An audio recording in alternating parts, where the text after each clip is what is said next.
तिथे मुंब्र्यातील नगरसेवक सहर शेख यांचा सत्कार करताना एमआयएम नेते इम्तियाज जलील यांनी हिरव्या रंगावरून मोठं वक्तव्य केलं होतं।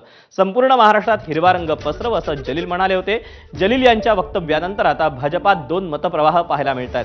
भाजप नेते अमित साटम यांनी जलील यांच्यावर टीका केली, तसंच भगव्या रंगाचा उल्लेख करून जलील यांच्यावर निशाणा साधला। दुसरीकडे वनमंत्री आणि भाजप नेते गणेश नाईक यांनी मात्र वेगळीच भूमिका घेतली। जलील आणि सहर शेख यांचं हे वक्तव्य राजकीय आहे, आपण भाषणात भगवामय शब्द वापरतो, हे वक्तव्य देखील तसंच आहे असं नाईक म्हणाले।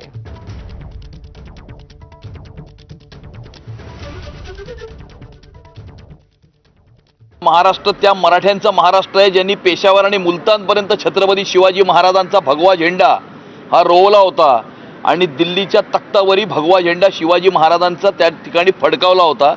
हे जलीलला माहिती नाही आहे आणि त्यामुळे जलील सोडा, जलीलने पुढचे 100 जन्म जरी घेतले ना तरी तो या महाराष्ट्रातून आणि या हिंदुस्थानातून भगव्याला अजिबात हात सुद्धा लावू शकणार नाही। हिरवा रंग बऱ्याच आणखी पक्षात सुद्धा आहे, म्हणजे तो म्हणजे या देशामध्ये मोगलांची सल्तनत चालेल अशा प्रकारची भूमिका तिची असली तर आम्ही कधी आव्हान स्वीकारू, परंतु त्याच्या बोलण्यामध्ये किंवा ती कोणती त्यांची नगरसेविका तिच्या बोलण्यामध्ये अरे आपण बघा अरे भगवामय करून टाकला तर ती पक्षाच्या अनुषंगाने पॉलिटिकली तर तिने मध्ये हराबाना ती ऐकून घ्या। म्हणजे जर तुम्ही रोखून बघितलं तर साधून खरोज करायचे म्हणजे तर कुठे खरोज करता नक लावतं।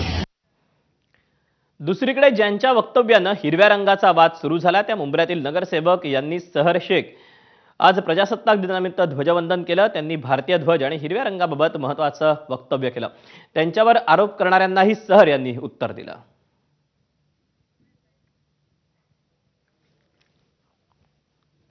कॉन्स्टिट्यूशन जिसकी हम बात करते हैं, अगर हम इंडिया की बात करते हैं तो हम संविधान की बात करना जरूरी है, क्योंकि वही संविधान है जिसने हर एक जात को, रिलीजन को इंडिया में यूनिटी दिया है, राइट टू इक्वालिटी दिया है, फ्रीडम दिया है। और मुंब्रा में जो आज तिरंगे का कलर दिख रहा है माशाल्लाह, ये सालों से चलता आया है। मुंब्रा कोई एक कलर पर कभी टिका नहीं रहा। तिरंगा हमारा है, तिरंगे के लिए जिए थे और तिरंगे के लिए मरेंगे। बुलढाणा जिल्ह्यात आज प्रजासत्ताक दिनानिमित्त जिल्हाधिकारी यांच्या हस्ते शासकीय ध्वज